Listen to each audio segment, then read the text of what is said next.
नमस्कार साथियों, स्वागत है आपका मुख्यमंत्री अभ्युदय योजना सहारनपुर मंडल सहारनपुर की क्लास में। आज दिनांक 27 अप्रैल 2021 को आपकी क्लास यूपीएससी ऑब्लिक यूपीपीएससी में स्वागत है। मैं आपका अपना साथी ब्रजलाल आपको पॉलिटी पढ़ाता हूं। तो आज हमारा पॉलिटी में टॉपिक रहेगा फंडामेंटल राइट्स। ये टॉपिक परीक्षा की दृष्टि से काफ़ी महत्वपूर्ण है साथियों, और ये टॉपिक महत्वपूर्ण भी है और एक नागरिक होने के नाते आपके क्या अधिकार है ये भी आपको इसमें जानकारी मिलेगी। और तो आप इस टॉपिक को काफ़ी ध्यानपूर्वक पढ़ें, क्योंकि काफ़ी बड़ा टॉपिक है, इसलिए इसको हम कई पार्ट्स में पढ़ेंगे। तो आज हम इसको फंडामेंटल राइट्स फर्स्ट करके इसको पढ़ेंगे। ठीक है साथियों, तो आप इसको ध्यान से पढ़ें और आपसे प्रार्थना है कि अपने कोविड से आप लोग बच कर रहें और अपने बड़ों आप लोग स्वयं और अपने बड़ों को कोविड से बचा कर रखें। अधिक से अधिक घर में ही रहे, आप बाहर ज़्यादा ना निकले और घर में रहकर अपना अध्ययन सुचारू रखें आप। और जो ऑनलाइन क्लासेस आपकी चल रही है, आप इसको जो है अपना इसका पूरा लाभ उठाएं। ठीक है, तो स्टार्ट करते हैं साथियों। पहले कॉमन सी बात हम जान लेते हैं कि आखिर मौलिक अधिकार है क्या।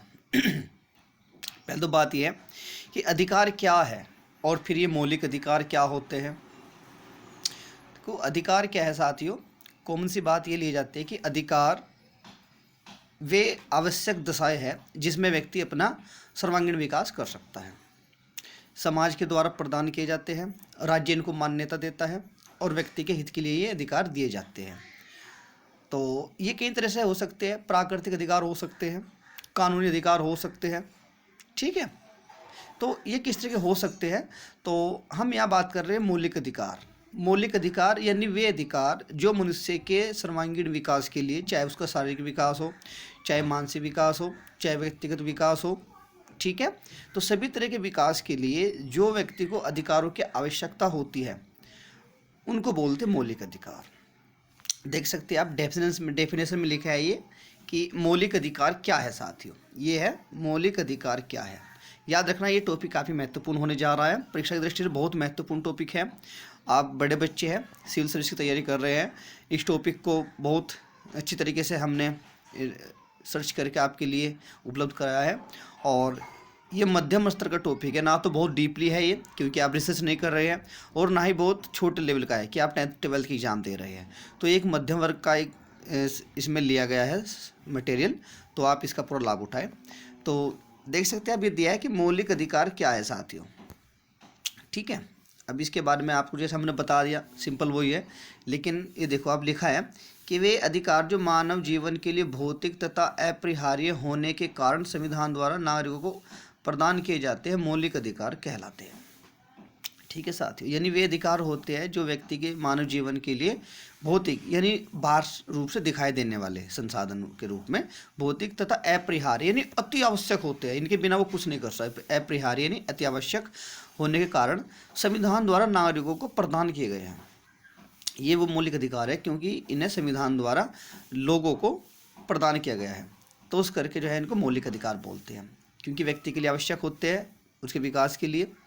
ठीक है, तो इसलिए होते हैं मौलिक अधिकार। अब मौलिक अधिकारों की विशेषताएं, इसकी विशेषताएं भी है काफ़ी, ये काफ़ी क्वेश्चन आता है पेपर में। मेन की दृष्टि से भी ये काफ़ी इंपॉर्टेंट एक पोर्शन है। मेन की दृष्टि में ये क्वेश्चन बनेगा कि मौलिक अधिकारों की विशेषताएं सविस्तार से समझाइए। तो आपको इसकी 8-10 विशेषताएं लिख देनी है, जैसे हम लोग आपको बताएंगे हेडिंग टाइप में, तो वे आपको लिख देनी है। तो और समझिए आप इस चीज़ को अच्छी तरह। तो मौलिक अधिकारों की विशेषताएं क्या है, इसको डिस्कस करेंगे। तो क्या है ये, राष्ट्रीय आंदोलन के भावना के अनुकूल। क्या मतलब हुआ साथियों इस लाइन का, इसका मतलब है साथियों कि जो मौलिक अधिकार हमें प्रदान किए गए हैं संवैधानिक रूप से, ये हमारे राष्ट्रीय आंदोलन की भावना के अनुकूल है। आपको सबको पता है साथियों कि हमारा देश काफ़ी समय तक ब्रिटिश के अंडर रहा था, रूल किया था ब्रिटिश ने हमारे ऊपर। तो फिर हमारे लोग जो है ना मांग कर रहे थे कि हमें जो है ना आप मौलिक अधिकार दे, मौलिक अधिकार दे, स्वतंत्रता दे आप हमें। तो फिर आंदोलन हुए, काफ़ी समितियाँ गठित की गई, नेहरू समिति, नेहरू रिपोर्ट जो 1928 में आई थी। जब हम आपको संविधान विकास पढ़ा रहे थे तब इसका वर्णन आया था। तो नेहरू रिपोर्ट में सबसे पहले इसके मौलिक अधिकारों की बात की गई थी 1928 में कि मौलिक अधिकार भी होने चाहिए। ठीक है, तो उसके बाद फिर ये मांग बढ़ती गई और फिर हमें मौलिक अधिकार लास्ट में संवैधानिक रूप से मिल गए थे। तो पहली विशेषता थी साथियों, क्या थी पहली विशेषता इसकी? पहली विशेषता थी कि राष्ट्रीय आंदोलन के भावना के अनुकूल, यानी जो लोग, हम भारत के जो नागरिक थे, हमारे जो क्रांतिकारी रहे हैं या उदारवादी नेता रहे, उग्रवादी हो या उदारवादी, इन दोनों ही तरह के नेताओं ने जो आंदोलन किए थे, चाहे शांतिपूर्ण किए थे, चाहे फिर भी अपना हिंसक हुए थे बाद में, तो उन सब में क्या था कि सब में मौलिक अधिकारों की मांग की गई थी। उनका मानना था कि आप हमें मौलिक अधिकार प्रदान करें और ये मौलिक अधिकार हमारा शैक्षिक, आर्थिक, सामाजिक, राजनीतिक, व्यक्तिगत, आध्यात्मिक सभी तरह का विकास करेंगे, सर्वांगीण विकास इन अधिकारों के द्वारा हम लोग करेंगे। तो इस करके इन अधिकारों की मांग जो है ना पहले से की जा रही थी हमारे नेताओं के द्वारा। तो इस तरह बोलते हैं इनको कि ये मौलिक अधिकार जो है राष्ट्रीय आंदोलन की भावना के अनुकूल है, यानी जैसे हमने हमारे राष्ट्रीय आंदोलन हुए थे समाज में, देश में, तो उन सब की जो भावना थी, जिस टारगेट को लेके भी चले थे, ये मौलिक अधिकार उसी टारगेट्स को ध्यान में रखते हुए प्रदान किए गए हैं, उपलब्ध किए गए हैं। तो पहली विशेषता इसकी ये थी। देख सकते हैं इसको आप कि भारत के राष्ट्रीय आंदोलन के समय भारतीय नेताओं ने अंग्रेजों के समक्ष बार बार अपने अधिकारों की मांग रखी थी। स्वतंत्रता के पश्चात सौभाग्यवश भारतीय संविधान सभा के लिए राष्ट्रीय कांग्रेस के सदस्य बहुमत में निर्वाचित हुए थे, जिन्होंने स्वतंत्रता आंदोलन के समय अपनी पुरानी मांगों को भारतीय संविधान में सर्वोपरि प्राथमिकता देते हुए मौलिक अधिकारों की व्यवस्था की है। ठीक है साथियों, तो चूंकि ये अधिकार पहले से मांग रहे थे हमारे जो पूर्वज थे, उग्रवादी नेता और उदारवादी नेता, चाहे वो तिलक थे, विपिन चंद्र पॉल थे, ये उग्रवादी नेता थे लाला लाजपत राय, और उदारवादी नेता गोपाल कृष्ण गोखले, एम.जी. रानडे, महादेव गोविंद रानडे, दादा भाई नेहरू, ठीक है, ये इस तरह के उदारवादी नेता थे। तो सबके तरीके अलग अलग थे। तो इन सबने जो है अधिकारों की मांग की थी कि मौलिक अधिकार हमें मिलने चाहिए, और दो हमें मौलिक अधिकार संविधान में दे दिए गए हैं। साथियों, ये मौलिक अधिकार उन राष्ट्रीय आंदोलन की भावना के बिल्कुल अनुकूल है। तो उस करके पहली विशेषता होगी इसकी कि जो मौलिक अधिकार हमें दिए गए हैं, ये मौलिक अधिकार क्या है? राष्ट्रीय भावना के अनुकूल है। ठीक है, नेक्स्ट विशेषता क्या है इसकी कि सर्वाधिक विस्तृत एवं व्यापक अधिकार। ये विशेषता आपसे पूछेगा, वो मुख्य परीक्षा की दृष्टि में तो आपको सब लिखने हैं ऐसे ही। और प्री में आपसे क्या पूछेगा? प्री में क्वेश्चन बनेगा कि आपको 3 ऑप्शन दे दिए ABC करके, और पूछा कि निम्नलिखित में से कौन सी विशेषता है भारतीय संविधान के द्वारा मौलिक अधिकार में दी गई है। तो मौलिक अधिकार की विशेषताएं 3 दे दी, नीचे दे दिया उपरोक्त सभी, या फिर 2 दे दी, पूछ ले कि उपरोक्त में से कोई नहीं है दोनों, या फिर आपको ABCD करके 6 दे दिया, आपको ABCDEFG 6 दे दिए और 6 मौलिक अधिकार की विशेषता बता दी, और लास्ट में फिर आपसे पूछ लिया कि उपरोक्त में से कौन कौन सी विशेषताएं मौलिक अधिकार की है। तो क्वेश्चन ऐसे बनते हैं साथ ही उसमें। ठीक है, तो अब देखो आप, ये लिखा है कि नंबर 2 पे कि सर्वाधिक विस्तृत एवं व्यापक अधिकार। क्या मतलब हुआ साथियों उसका? इसका मतलब हो साथियों कि जो भारतीय संविधान में जो मौलिक अधिकार दिए गए हैं, वो विश्व के किसी भी संविधान की तुलना में सबसे व्यापक भाग है उसका। उस भाग में सबसे ज़्यादा बड़ा भाग है ये संविधान का, मौलिक अधिकार का। काफ़ी इसमें व्यापक रूप से दिए गए हैं, और इनकी व्याख्या बहुत अच्छी तरीके से कर दी गई है। संविधान में स्पष्ट कर दिया गया है कि किस तरह के मौलिक अधिकार है, कौन कौन से मौलिक अधिकार है, और किन किन को प्राप्त और कब कब प्राप्त होंगे, और क्या क्या इनके लिए रेमेडीज, उपचार है यदि कोई इनका उल्लंघन कर देता है।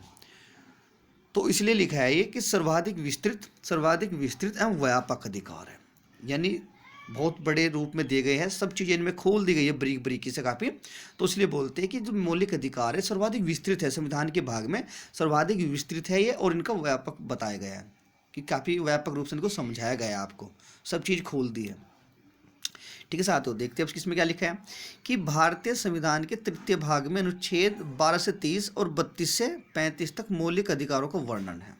ठीक है, वैसे तो अगर इसको एक लाइन में कहे तो ये मौलिक अधिकार जो है अनुच्छेद 12 से लेकर 35 तक दिए गए हैं, लेकिन इसके 2 खंड है साथियों।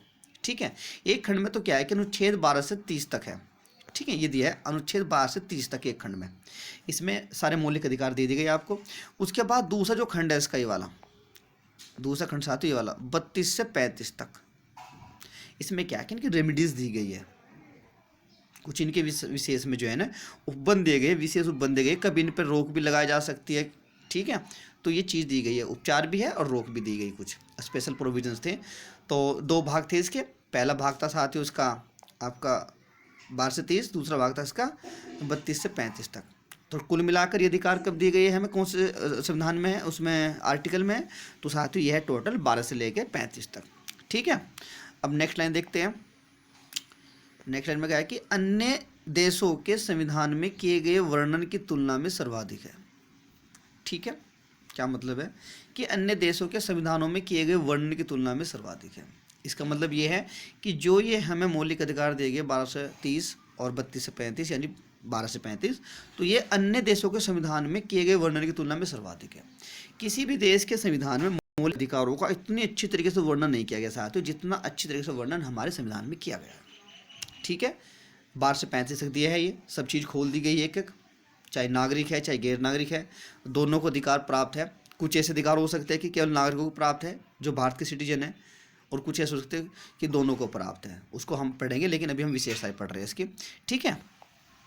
अब साथियों अगली विशेषता है इसमें तीसरे नंबर की, ये तो दूसरी हो गई थी, सर्वाधिक विस्तृत व्यापक है। तीसरी है साथियों इसमें व्यवहारिकता पर आधारित है। क्या मतलब है इस लाइन का साथियों? इस लाइन का मतलब है साथियों कि जो आपके मौलिक अधिकार है ये व्यवहारिकता पर आधारित है। व्यवहारिकता का मतलब यह है कि व्यवहार में हम इन लोगों को इनका अधिकारों का प्रयोग करते हैं, चाहे अपना कोई सम्मेलन करने में प्रयोग करते हैं इन अधिकारों का, अपनी सामाजिक जो प्रथाएं उनका फॉलो करने में इनका पालन करते देखते हैं इनको, ठीक है, या फिर अपना किसी तरह का भी ऐसा काम जो हम करने के लिए फ्रीडम है वो इनसे संबंधित है, ये व्यवहारिकता पर आधारित है, ये इसका मतलब है। अब देखते हैं इसमें क्या कहा पॉइंट में, इसमें कहा साथियों कि भारतीय संविधान द्वारा प्रदत्त मौलिक अधिकारों के सिद्धांत ने केवल ये सिद्धांत न होकर व्यवहारिक और वास्तविकता पर आधारित है, ठीक है साथियों। किसी भेदभाव के बिना समानता के आधार पर सभी नागरिकों के लिए इनकी व्यवस्था की गई है, ठीक है। इसका मतलब यह है कि साथियों केवल सिद्धांत आपको ये अधिकार है, आपको व्यवहार में दे दिए गए हैं वे, ठीक है, और सभी लोगों को बिना किसी भेदभाव के दिया गया है, सबको समान माना गया है, ठीक है। साथ ही अल्पसंख्यकों, अनुसूचित जातियों, अनुसूचित जनजातियों व पिछड़े वर्गों के उन्नति एवं विकास के लिए विशेष व्यवस्था भी की गई है, ठीक है। व्यवहारिकता का मतलब ये भी है साथियों कि जो हमारे संविधान में मौलिक अधिकार दिए गए हैं ये बिना किसी भेदभाव के दिए गए हैं, समानता लाने के लिए दिए गए हैं। और जो आपके अल्पसंख्यक वर्ग है, अल्पसंख्यक में जो माइनॉरिटी है, जैसे आपके मुस्लिम हैं, जैन हैं, बौद्ध है, ईसाई है, ठीक है, ये कम्युनिटीज़ जो है हमारे यहाँ पर, सिख, तो इनके क्या है, इनके वर्गों के इनके जो कैटेगरीज व्यक्ति है, और जो आपके अनुसूचित जाति या फिर अनुसूचित जातियों के जो लोग हैं, महिला पुरुष दोनों, इन सबकी जो है ना, जो पिछड़े वर्ग भी हैं, ओबीसी बोलते हैं जिसको, कैटेगरी तो हमारे यहाँ 4 है, जनरल, ओबीसी, एससी और एसटी, ठीक है। एक अभी नई बनाई दी गई थी संविधान संशोधन के तहत, बाद में पढ़ेंगे उसको, कि जो 10% रिजर्वेशन दिया था सामान्य कैटेगरी में गरीब लोगों को, उनको भी वो दिया है। तो कैटेगरी 5 है, वैसे तो मेनली 4 थी, लेकिन 5 भी जोड़ दी गई थी।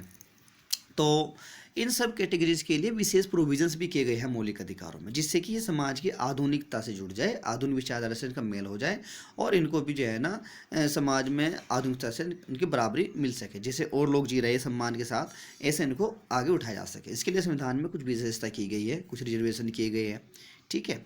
तो ये क्या हुआ साथ, ये हुआ पिछड़े वर्गों की उन्नति के विकास के लिए, ठीक है। इन वर्गों की उन्नति के विकास के लिए ये जरूरी है, और ये व्यवहारिक है कि भाई ये गरीब है और ये अमीर है, ये कमज़ोर है, ये ताकतवर है, तो इनको बराबर लाया जाए।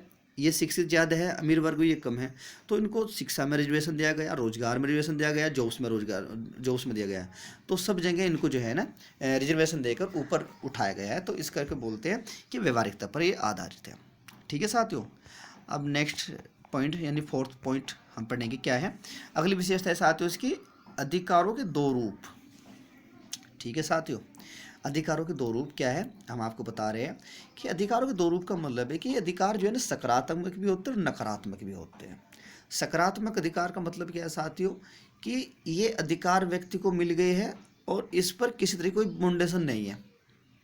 सकारात्मक अधिकार कि ये व्यक्ति को मिल रहे हैं और मिलने चाहिए और इन पर कोई बाउंडेशन नहीं है, ठीक है, तो वह सकारात्मक। एक दूसरे नकारात्मक अधिकार कि जिनको मिल तो रहे लोगों को, लेकिन उन पर कुछ प्रतिबंध लगा दिए गए हैं, ठीक है। तो भारत के जो ये मौलिक अधिकार है, विशेषकर ये नकारात्मक प्रवृत्ति के अधिकार दिए गए हैं कि इन पर जो है ना विशेष स्थिति में ही प्रतिबंध बनाए जाते हैं, वरना सबको इनको फॉलो करना पड़ता है। नकारात्मकता मतलब ये होता है कि आप आवश्यकता से ज़्यादा स्वतंत्रता दे रहे हैं। ठीक है, नकारात्मकता मतलब आप आवश्यकता से ज़्यादा स्वतंत्रता दे रहे हैं। ठीक है। और सकारात्मकता का मतलब ये है कि आप निश्चित नियमों कानूनों का पालन करते हुए आपको स्वतंत्रता दी जा रही है। सकारात्मक मतलब जिसको सब मानते कि हाँ यार ये होना चाहिए, ये होना चाहिए। तो सकारात्मक मतलब है कि जिसको नियम कानूनों के बंधन में रहते हुए स्वतंत्रता दी जाती है, वो सकारात्मक है। और नकारात्मक जिसमें जो है ना कोई बाउंडेशन नहीं है, कोई उन पर प्रतिबंध नहीं है और वो ऐसे मिल रहे हैं, तो उसको बोलते हैं नकारात्मक। ये थोड़ा उल्टा है ये वाला कॉन्सेप्ट, ध्यान रखना आप। सकारात्मक तो मतलब तो ये है कि उस पर जो है ना कुछ प्रतिबंध लगा देंगे राज्य के द्वारा। ठीक है। और नकारात्मक मतलब है कि कोई प्रतिबंध नहीं, खुलेआम जो प्रयोग कर सकते हैं अपने कर सकते हैं उसका। ठीक है। तो इसको ही हम अब पढ़ेंगे। तो ये तक कि अधिकारों के दो रूप है। ठीक है। नेक्स्ट पेज में इसको भी पढ़ते हैं कि ये देखिए क्या है। ये देखिएगा साथियों, मौलिक अधिकारों के सकारात्मक एवं नकारात्मक दो रूप हैं। ठीक है। सकारात्मक और नकारात्मक दो रूप है। सकारात्मक स्वरूप में व्यक्ति की विशिष्ट अधिकार प्राप्त होते हैं। सकारात्मक में विशिष्ट अधिकार प्राप्त होते हैं। ठीक है। स्वतंत्रता, धर्म, विशेष, संस्कृति आदि से संबंधित अधिकारों को, जो आपकी स्वतंत्रता है, धर्म है, शिक्षा है, संस्कृति है आदि से संबंधित अधिकारों को इस श्रेणी में रखा जाता है। सकारात्मक श्रेणी में कौन कौन से है बच्चों? आपकी स्वतंत्रता, शिक्षा, संस्कृति आदि से संबंधित अधिकारों को इस श्रेणी में रखा जाता है। ठीक है। और इस प्रकार सकारात्मक अधिकार सीमित एवं मर्यादित है। सकारात्मक मतलब सीमित है, मर्यादित है। उनको जो है ना उन पर कुछ प्रतिबंध लगा दिए गए हैं कि आप स्वतंत्रता का ज़्यादा प्रयोग नहीं कर सकते, सब जगह स्वतंत्र नहीं है आप। ठीक है। धर्म का आप खुल के प्रयोग नहीं कर सकते सब जगह, शिक्षा का सब जगह प्रयोग नहीं कर सकते, संस्कृति को सब जगह नहीं थोप सकते आप। तो यानी कुछ प्रतिबंध लगा दिए गए हैं। ठीक है। तो सकारात्मक भी अधिकार है जिसमें स्वतंत्रता, धर्म, संस्कृति आदि से संबंधित है। और इस प्रकार सकारात्मक अधिकार सीमित और मर्यादित है। ठीक है। और इसको कौन मर्यादित करता है, सीमित करता है? राज्य करता है। ठीक है। नेक्स्ट क्या है कि नकारात्मक स्वरूप में वे अधिकार आते हैं जो निषेधाज्ञा के रूप में है और राज्य की शक्तियों को सीमित एवं मर्यादित करते हैं। ठीक है। नकारात्मक स्वरूप के वे अधिकार आते हैं जो निषेधाज्ञा के रूप में होते हैं और राज्य की शक्तियों को सीमित एवं मर्यादित करते हैं। मतलब नकारात्मक में कौन हो गए कि ये व्यक्ति को मिलने ही चाहिए, इन पर कोई बाउंडेशन नहीं लगा जाएगा। जब इन पर कोई बाउंडेशन नहीं है तो राज्य को कोई राइट नहीं दिया गया कि आप इनको सीमित करिए, मर्यादित करें। तो यही मतलब है इसका कि राज्य के हाथ बांध दिए गए हैं। जो ये आपके नकारात्मक अधिकार है, इन नकारात्मक अधिकारों ने राज्य या सरकार के हाथ बांध दिए हैं, उनको सीमित कर दिया उनको, क्योंकि इन पर कोई बाउंडेशन नहीं लगा सकता जो आपकी नकारात्मक अधिकार है। ठीक है। दोबारा देखें आप इस लाइन को, ये लिखा है कि नकारात्मक स्वरूप के अधिकार वे आते हैं जो निषेधाज्ञा के रूप में होते हैं और राज्य की शक्तियों को सीमित एवं मर्यादित करते हैं। यानी निषेधाज्ञा में कि राज्य को इसमें टांग नहीं अड़ानी है, मना कर दिया उसको, तो राज्य की शक्तियों को सीमित करते हैं। तो ये होते हैं नकारात्मक अधिकार। क्या होता है इसमें कि इस प्रकार नकारात्मक अधिकार असीमित है। असीमित यानी इस पर कोई बाउंडेशन नहीं है, कोई सीमा नहीं है, उसकी कोई बाउंडेशन नहीं लगा सकता। तो दो पक्ष हो गए हमारे अधिकारों के साथ हुए, एक तो आपका सकारात्मक और एक नकारात्मक। सकारात्मक में जिसमें राज्य कुछ प्रतिबंध लगा सकता है नागरिकों के अधिकारों के ऊपर, जिसमें नागरिक की स्वतंत्रता, धर्म, शिक्षा, संस्कृति संबंधित अधिकार है। और नकारात्मक अधिकार में जिसमें राज्य कोई बाउंडेशन नहीं लगा सकता, राज्य की शक्ति सीमित कर दी गई है, तो वो हो गया नकारात्मक अधिकार। तो दोनों ही जगह जो है ना हमारे दोनों ही इसके पहलू है, सकारात्मक भी है और नकारात्मक भी है। कुछ पे तो हमारे यहाँ पे प्रतिबंध लगाया जा सकता है और कुछ पर हमारे यहाँ प्रतिबंध नहीं लगाया जा सकता। जैसे आपने इमरजेंसी के दौरान देखा है, जब हमारे यहाँ पे 352 के तहत राष्ट्रीय आपात लगता है तो उस समय आर्टिकल 20 और 21 प्रतिबंधित नहीं होता, यानी वो ऐसे अधिकार है, वो नकारात्मक अधिकार है, राज्य मजबूर है वहाँ उनको सीमित कर दी, राज्य की पावर नहीं लगा सकता, राइट। तो ये अधिकार हो गए नकारात्मक अधिकार। और सकारात्मक अधिकार वे हो गए जिस पर राज्य आवश्यकता के अनुसार समय समय पर प्रतिबंध लगा सकता है। ठीक है। जैसे 19 में अधिकार दिए गए, आर्टिकल 19 में अधिकार दिए गए आपको, आर्टिकल 19 फिर से लेके जी तक दिए गए आपको। तो इसमें जो अधिकार है वे पूरी तरह से नहीं दिए गए, एब्सोल्युटली नहीं है वे। उन पर जो है ना रिस्ट्रिक्शन लगाए गए, बाउंडेशन लगाए गए, जिससे आपको विचार अभिव्यक्ति स्वतंत्रता का अधिकार है। आर्टिकल 19 फर्स्ट ए बोलता है कि आपको विचार अभिव्यक्ति स्वतंत्रता का अधिकार है, लेकिन उसमें प्रतिबंध लगा देंगे कि आप किन शब्दों का प्रयोग नहीं करेंगे, भाषण कैसे नहीं देंगे। ठीक है, तो ये होता है नकारात्मक स्वतंत्रता और सकारात्मक स्वतंत्रता के अधिकार। ठीक है, नेक्स्ट लाइन में साथियों हम इसका अगली विशेषताएं पढ़ने जा रहे हैं। अगली विशेषता है कि मौलिक अधिकार असीमित नहीं है। क्या मतलब होगा साथियों उसका? इसका मतलब है साथियों कि जो हमारे संविधान में मौलिक अधिकार हमें दिए गए हैं ये असीमित नहीं है, यानी ओवरऑल ये सीमित है साथियों। सीमित कैसे है? सीमित ऐसे है कि किसी तरह का भी अधिकार आपको पूर्ण रूप से नहीं दिया गया, अगर आप उसका पूर्ण रूप से प्रयोग करोगे तो आप सर्वेसर्वा बन जाएंगे और उससे आपको दूसरों को हानि पहुंचाने का रास्ता मिलेगा। तो चूंकि समाज में शांति और व्यवस्था बनाए रखना जरूरी है और राष्ट्र की एकता और अखंडता भी बनानी जरूरी है, तो उस करके जो है ना मौलिक अधिकार आपको असीमित नहीं है, सीमित करके दिए गए हैं। ठीक है, सीमित इन पर बाउंडेशन लगा दी गई है। तो अब इसको देखें लाइन को कि मौलिक अधिकार असीमित नहीं है। क्या है साथियों उसमें देखते हैं कि लिखा है कि संविधान, भारतीय संविधान द्वारा नागरिकों को दिए गए मौलिक अधिकार असीमित नहीं है, यानी असीमित नहीं, सीमा है उन पर। उसमें व्यक्तिगत स्वतंत्रता को सामाजिक हित में सीमित करने की व्यवस्था की गई है।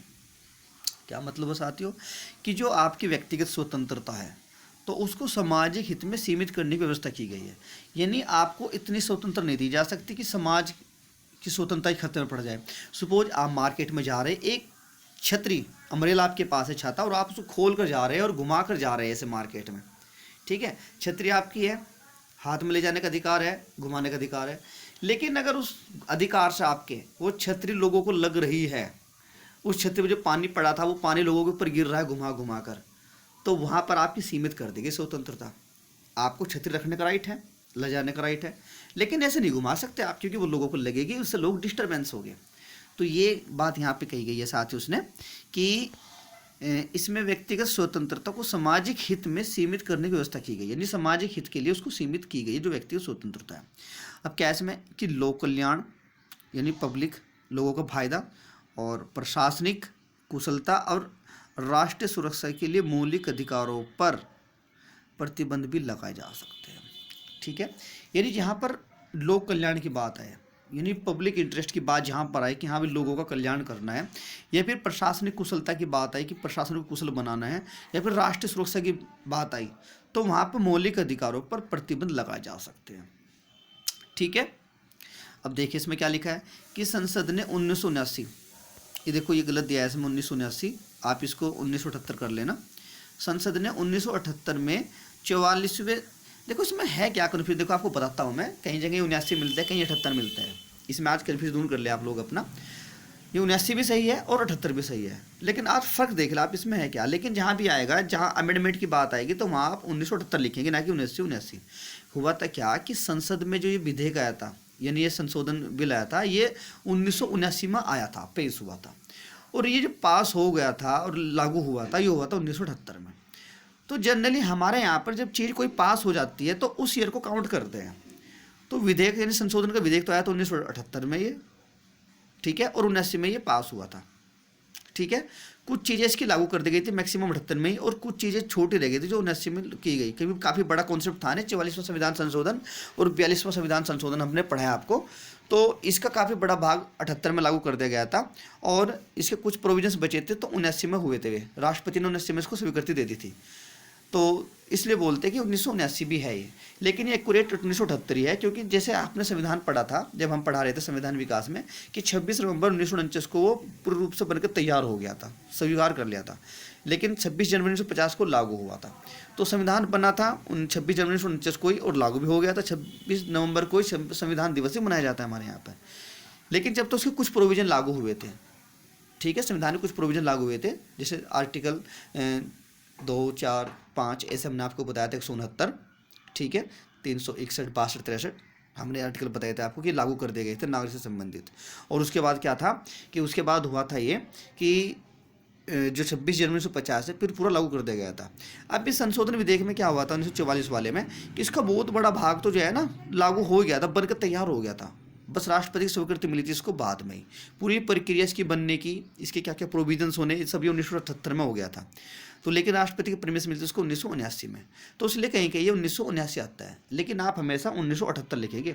अगर 1978 का ऑप्शन नहीं है, कहीं 4 ऑप्शन दिए, आपसे पूछा कि 44वां संविधान संशोधन कब हुआ था, वह ऑप्शन दिए 1979, 1977, 1981, 1980, तो वहाँ पर आप 1979 लगा देंगे, क्योंकि वहाँ 1978 नहीं है। लेकिन यहाँ अगर दोनों दिए ना आपको 1978 और 1979, तो आप 1978 लगाना साथियों। हाँ, गुड। तो क्या है कि संसद ने सन 1979 में 44वें संविधान संशोधन द्वारा संपत्ति के मौलिक अधिकार को लेकर केवल एक कानूनी अधिकार बना दिया था। ठीक है, इसमें क्या आता है कि संपत्ति के मौलिक अधिकार को कानूनी अधिकार बना दिया गया था। तो ये क्या है कि मौलिक अधिकार असीमित नहीं है, ये बात होगी ना साहब, कि इन पर जो है ना प्रतिबंध लगा दिए गए। तो मौलिक अधिकार असीमित नहीं है। 5 विशेषताएं होगी साथियों आपकी, ये मौलिक अधिकार होगी। अब नेक्स्ट विशेषता पढ़ते हैं इसकी, कि सरकार की निरंकुशता पर अंकुश। क्या मतलब साथियों उस पर? निरंकुशता मतलब डिक्टेटरशिप, ऑटोक्रेसी बोलते हैं जिसको, निरंकुशशाही। तो सरकार की निरंकुशता पर अंकुश लगाया जाता है इसमें। इसका मतलब ये है कि संविधान के द्वारा आपको जो मौलिक अधिकार रिटर्न फॉर्म में दे दिए गए हैं, तो अब इसमें क्या होगा, सबको पता है कि भाई आपके अधिकार है, और अगर राज्य सरकार इनके खिलाफ या केंद्र सरकार के खिलाफ कोई कानून बनाती है, तो वो आर्टिकल 13 के तहत क्या होगा, 0 भी हो जाता है। ठीक है, तो संसद इनका उल्लंघन करके या राज्य सरकार इनका उल्लंघन करके कोई ऐसा कानून नहीं बना सकती कि वो आपके मौलिक अधिकारों का हनन करे, वायलेट करे। तो उस करके बोलते हैं हम कि सरकार की निरंकुशता पर अंकुश रखते हैं, क्योंकि लिखित रूप में दे दिया, सरकार इनसे ऊपर नहीं जा सकती। अगर सरकार ने कोई कानून ऐसा बना भी दिया है जो आपके मौलिक अधिकारों को हनन कर रहा है, तो फिर क्या होगा, आप या फिर कोई भी एडवोकेट्स सुप्रीम कोर्ट या हाई कोर्ट में चैलेंज करेगा उस चीज़ को कि ये जो एक्ट बना था, इस एक्ट की बनने से हमारे मौलिक अधिकारों का हनन हुआ है, वायलेट हुआ है, तो ये इसको जो है ना आप हटाएं। तो ये हो गया साथियों आपका सरकार की निरंकुशता पर अंकुश लगाने वाली बात।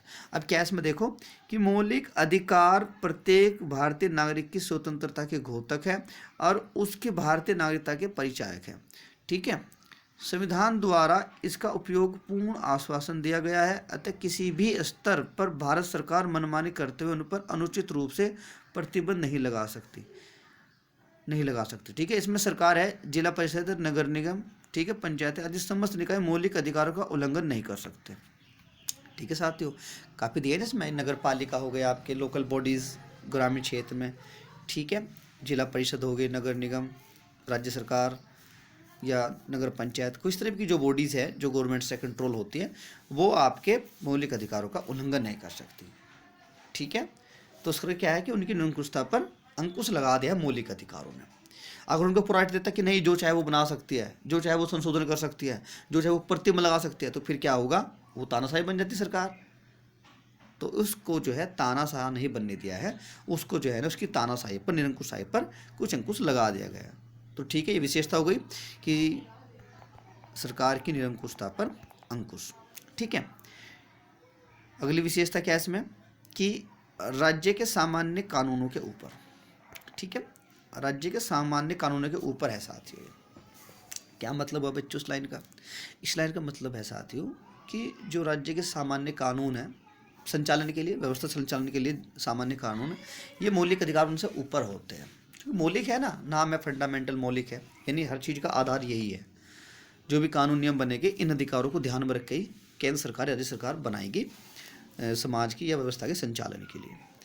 तो ये बात जो कही है कि राज्य के सामान्य कानून से ऊपर है, तो उसका मतलब भी है कि मौलिक अधिकार जो है ना सामान्य कानून से ऊपर है, और इनकी जो है ना सेफ्टी रखी जाती है, और अन्य कानूनों को इनके बाद रखा जाता है, और सब कानून जो अन्य कानून बनते हैं सरकार के द्वारा वो इनसे ही लिए जाते हैं, इनको ध्यान में रखकर बनाए जाते हैं। ठीक है, तो राज्य के सामान्य कानून से ऊपर है। अब इस लाइन को देखते हैं हम लोग। ये लिखा है कि मौलिक अधिकार को देश के सर्वोच्च कानून अर्थात संविधान में स्थान दिया गया है, और साधारणतः संविधान संशोधन प्रक्रिया के, नेक्स्ट पेज पर जाते हैं,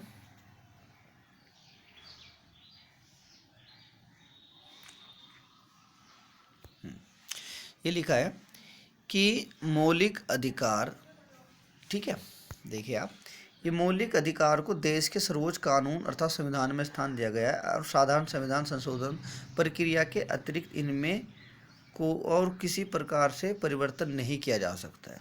ठीक है, यानी ये जो अधिकार है संविधान में दिए गए हैं और इनमें जो है ना संशोधन आसानी से नहीं किया जा सकता। ठीक है, सर्वोच्च कानून माने कि संविधान सर्वोच्च है तो कानून ये अधिकार भी सर्वोच्च हो गए हैं। तो लिखा है कि मौलिक अधिकारों को देश के सर्वोच्च कानून अर्थात संविधान में स्थान दिया गया है और साधारणतः संविधान संशोधन प्रक्रिया के अतिरिक्त इनमें और किसी प्रकार से परिवर्तन नहीं किया जा सकता।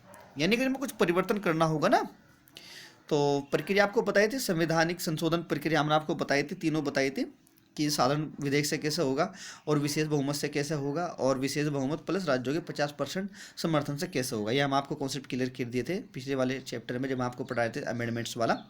तो इसमें ये कहा है कि इसमें जो है ना अगर आपको कोई संशोधन करना है तो इसमें मतलब कुछ कानून हेर फेर करना है इस पर कानून में, तो क्या करेंगे कि इसमें जो है ना संविधान में संशोधन करना पड़ेगा प्रक्रिया के तहत। ठीक है, विशेष बहुमत के तहत ज़्यादातर हमारे संविधान में संशोधन होता है। अधिकार वाला जो पोर्शन है भाग 3 और भाग 4 राज्य के नीति निर्देशक तत्व, इन दो भाग में जो संविधान संशोधन होता है वो साधारणतः किससे होता है, वो विशेष बहुमत से होता है। विशेष बहुमत वो था कि संसद के प्रत्येक सदन के पूर्ण बहुमत जो सदस्य है टोटल, उन टोटल का बहुमत यानी 2/3 जब किसी विधेयक को पास करेगा अलग अलग हाउस में तो फिर वो संवैधानिक संशोधन पास हो जाएगा। संबंधित किससे होगा, मौलिक अधिकार से और राज्य के निर्देशक तत्व से। ठीक है साथियों, अब क्या है कि किसी और प्रकार से इनमें संशोधन नहीं किया जा सकता। तो इस प्रकार मौलिक अधिकार संसद और राज्य विधानमंडलों द्वारा बनाए गए कानून से ऊपर है। ठीक है, तो जो कानून राज्य सरकार या केंद्र सरकार बनाती है, संसद बनाती है, उन सबसे ऊपर है ये आपके मौलिक अधिकार। ठीक है, नेक्स्ट क्या है कि संघीय सरकार या राज्य सरकार इसका हनन नहीं कर सकती। ठीक है, लिखा है कि संघीय सरकार या राज्य सरकार इसका हनन नहीं कर सकती, मतलब आपको छीन नहीं सकते। जो आपके मौलिक अधिकार आपको दिए गए साथियों वो इनको छीन नहीं सकते, ये बात कही गई है इसमें। ठीक है, अब एक वाद आया था साथियों, वाद का नाम ही लिखा है गोपालन बनाम मद्रास राज्य विवाद में न्यायाधीश श्री पांतजलि शास्त्री ने कहा था कि मौलिक अधिकारों की सर्वश्रेष्ठ विशेषता यह है कि वे राज्य द्वारा पारित कानून से ऊपर है। ठीक है, ये एक वाद था साथियों, ये गोपालन वाला, गोपालन बना मद्रास राज्य का वाद था। मैं इसको बारे में बता दूं आपको हल्का सा कि इसका पूरा नाम था ए.के. गोपालन बनाम मद्रास राज्य। 1951 में ये वाद हुआ था। ठीक है, ए.के. गोपालन बनाम मद्रास राज्य, ये 1951 का वाद था। और इसमें जो है जो आपके न्यायाधीश थे, जब इसमें जजमेंट दिया गया था तो मौलिक अधिकारों की बात की गई थी इसमें कि इनको सीमित करना है, हटाना है। तो तब इसने शास्त्री जी, वहाँ के न्यायाधीश थे शास्त्री जी, इन्होंने कहा था कि मौलिक अधिकारों की सर्वश्रेष्ठ विशेषता यह है कि ये राज्य द्वारा पारित कानून से ऊपर है। ठीक है, तो विशेषता हो गई आपकी कि राज्य के सामान्य कानून से ऊपर है। ठीक है, राज्य के सामान्य कानून से ऊपर है। जैसे कि ए.के. गोपालन बनाम मद्रास राज्य 1951 के बाद में भी न्यायाधीश पंतजलि ने कहा था कि मौलिक अधिकार की सर्वश्रेष्ठ विशेषता यह है कि ये राज्य के सामान्य कानून से ऊपर है, यानी जो कानून बनाती है। ठीक है, अब इसमें नेक्स्ट विशेषता पढ़ेंगे हम लोग, न्यायालय का संरक्षण। ये 8वीं विशेषता है हमारे मौलिक अधिकार की, न्यायालय का संरक्षण। क्या मतलब है साथियों इस लाइन का, इस लाइन का मतलब बताइए आप कोई। ठीक है, देखो साथियों, इस लाइन का मतलब है कि न्यायालय का संरक्षण मतलब अगर कोई व्यक्ति या सरकार, केंद्र सरकार, राज्य सरकार या कोई भी लोकल बॉडी जो आपकी है, कोई भी अगर आपके मौलिक अधिकारों का हनन करती है, वॉलेट करती है, तो फिर क्या होगा कि वो हाई कोर्ट या सुप्रीम कोर्ट में जा सकता है और अपने मौलिक अधिकारों को लागू करवा सकता है। तो यही है न्यायालय द्वारा संरक्षण दिया गया है ना। सुप्रीम कोर्ट की न्यायपालिका को हमारे देश में बोला जाता है कि हमारे मौलिक अधिकारों का संरक्षक कौन है, न्यायपालिका है, ये बोला जाता है। तो न्यायालय द्वारा संरक्षण दिया गया इनको। तो हमारा सुप्रीम कोर्ट में भी आप अनुच्छेद 32 की तैयारी डाल सकते हैं। 5 रिट हमने पढ़ाई थी आपको, आगे भी हम पढ़ेंगे इसमें जब आर्टिकल 32 आएगा। तो 5 प्रकार की रिटें, ये हाई कोर्ट 226 अनुच्छेद, सुप्रीम कोर्ट अनुच्छेद 32 के तहत डाली जाती है। और जब व्यक्ति के मौलिक अधिकारों का हनन होता है तो तब ये डाली जाती है। तो उस करके न्यायालय का संरक्षण है इनको। तो ये विशेषता भी हमारे मौलिक अधिकारों की है कि इनको न्यायालय का संरक्षण दिया गया है। ऐसा नहीं है कि इनका उल्लंघन कर रहा और कोई कहने सुनने वाला है नहीं, तो न्यायालय ने इनको संरक्षण दिया है। अब इसको पढ़ेंगे। क्या है कि मौलिक अधिकार पूर्णतः वैधानिक अधिकार है, कानून में लिखित दी गई है। वैधानिक अधिकार जो लिखित रूप में होते हैं उनको वैधानिक बोलते हैं।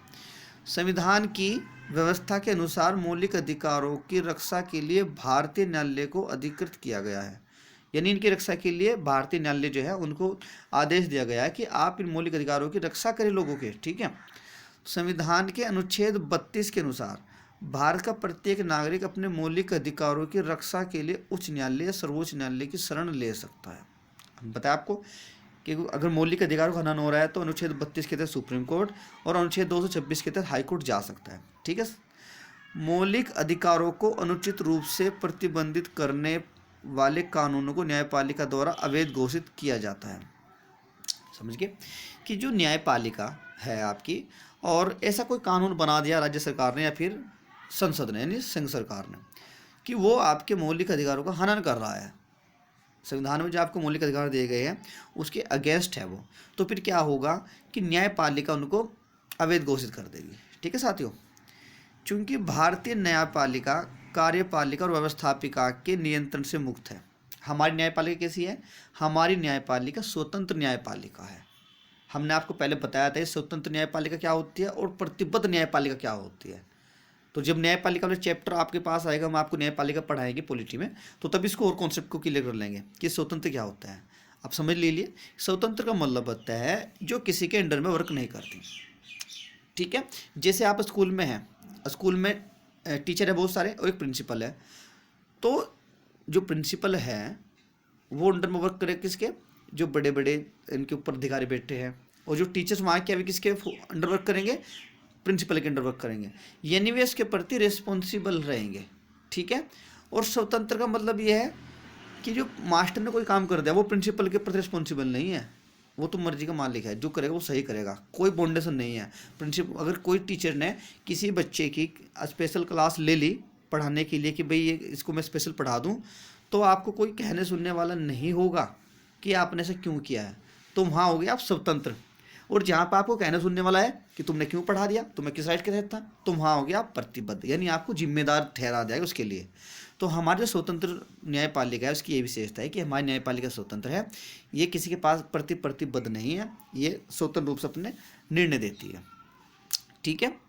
ये लिखा है लाइन देखे आप कि चूंकि भारतीय न्यायपालिका कार्यपालिका और व्यवस्थापिका के नियंत्रण से मुक्त है।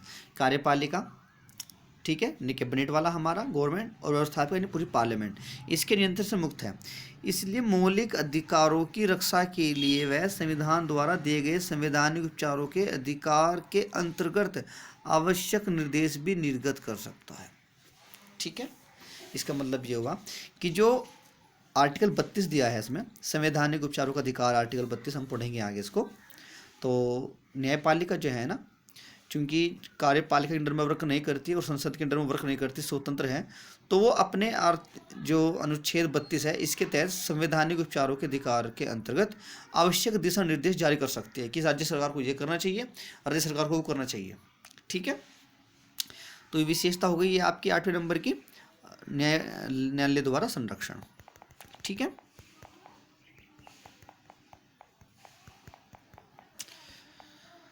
अब नेक्स्ट विशेषता पढ़ेंगे हम इसकी। नेक्स्ट विशेषता है साथियों इसकी भारतीय नागरिकों तथा विदेशियों में अंतर। विशेषता है साथियों हमारे मौलिक अधिकारों की। क्या विशेषता है मौलिक अधिकारों की, फंडामेंटल राइट्स की, कि इसमें जो भारतीय नागरिकों तथा विदेशियों, जो विदेशी नागरिक हैं, उनमें अंतर किया गया है। कैसे? मौलिक अधिकार के बारे में साथियों ऐसा बताया जाता है कि ये भारत में निवास करने वाले सभी लोगों को प्राप्त नहीं होते। कुछ ऐसे मौलिक अधिकार होते हैं जो केवल उस देश के निवासियों को ही प्राप्त होते हैं, जैसे हमारा भारत देश है। कुछ ऐसे अधिकार है संविधान में जो हमारे केवल भारतीय नागरिकों को ही प्राप्त होते हैं। कुछ ऐसे अधिकार है जो विदेश के जो व्यक्ति हमारे देश में वर्क कर रहे हैं, काम कर रहे हैं, यानी काम तो हमारे देश में कर रहे हैं लेकिन नागरिकता कहाँ की है? विदेश की नागरिकता है, तो विदेशी नागरिक हो गए वे। तो कुछ ऐसे व्यक्ति अधिकार है जो विदेशी नागरिकों को भी मिले हैं हमारे यहाँ पर, और हमारे अपने नागरिकों को मिले हैं। तो इनमें अंतर किया गया है कि आखिर वे कौन कौन से अधिकार ऐसे हैं जो हमारे देश में दोनों को मिले हैं, विदेशियों को मिले हैं और जो हमारे नागरिक हैं उनको भी मिले हैं। और ऐसे वे कौन से अधिकार हैं जो केवल हमारे नागरिकों को मिले हैं, विदेशियों को बिल्कुल नहीं मिले हैं। तो ये चीज़ इसमें अंतर की गई है, वो हम लोग आपको बताएंगे। अनुच्छेद 15, 16, 19, 29, 30। अनुच्छेद 15, 16, 19, 29, 30 ये 5 ऐसे अधिकार है। 15, 16, 19, 29, 30 ये 5 ऐसे अधिकार है जो केवल भारतीय को प्राप्त है। याद रखना आप लोग, ये क्वेश्चन बहुत आता है, पूछते हैं कि कौन से अधिकार ऐसे हैं जो केवल भारतीय को प्राप्त है। तो article 15, article 16, article 19, article 29, article 30 ये केवल भारतीयों को प्राप्त है, विदेशों को नहीं प्राप्त है। ये बाकी जितने भी अधिकार है सारे के सारे वे भारतीयों को भी प्राप्त है और विदेशों को भी प्राप्त है। पहले तो क्वेश्चन आता था इसमें ये कि आपको आर्टिकल दे दिए कि 15, 16, 19, 29, 30 और दूसरा आर्टिकल दे दिया और पूछ लिया कि बताइए कौन सा आर्टिकल विदेशियों को अधिकार प्रदान नहीं करता। तो आपको याद रखना है 15, 16, 19, 29, 30 ये केवल भारतीय नागरिकों को प्राप्त है, विदेशियों को नहीं प्राप्त है। ठीक है, अब इसमें क्वेश्चन का फॉर्मेट थोड़ा चेंज करने लगे कमीशन। अब इसमें क्वेश्चन आता है कि आपको आर्टिकल 19 दिया है, आर्टिकल 19 फर्स्ट ABCDG है ना, ABCDEFG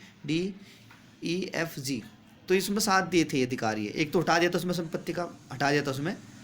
तो आर्टिकल 19 फर्स्ट A से लेकर G तक जो आपको राइट्स दिए गए हैं वो दे देते हैं वे क्वेश्चन पेपर में। जैसे भारतीय नागरिकों और विदेशी नागरिकों में कौन से अधिकार ऐसे हैं जो केवल भारतीयों को प्राप्त है, तो वे क्या हो गए। अब स्वतंत्र वो दे दिया आपको, विचार अभिव्यक्ति की स्वतंत्रता दी, देश में कहीं भी आवागमन का अधिकार दे दिया, कानून के समक्ष समानता अधिकार दे दिया। तो अब ऐसे अधिकार दे देते हैं आपको वे। अब आर्टिकल कम आते हैं लेकिन अधिकार आते हैं ज़्यादा।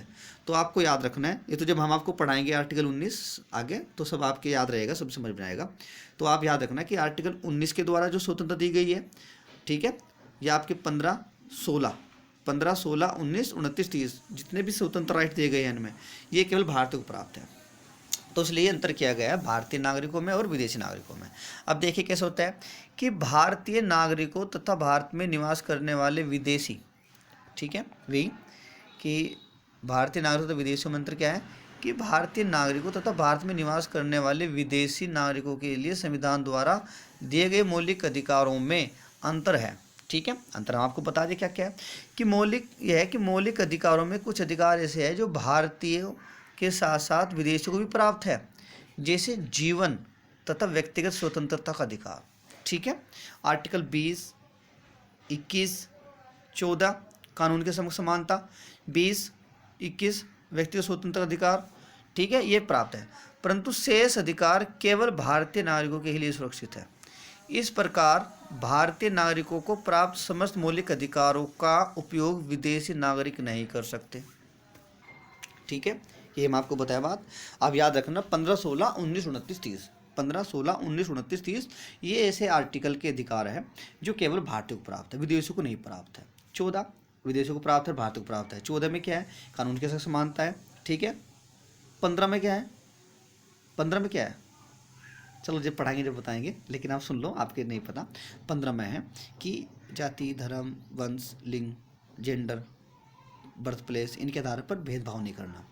ठीक है, तो इनके आधार पर कोई भेदभाव का अब वो किया गया निषेध। तो ये 15 प्राप्त नहीं है, विदेशियों को 14 प्राप्त है।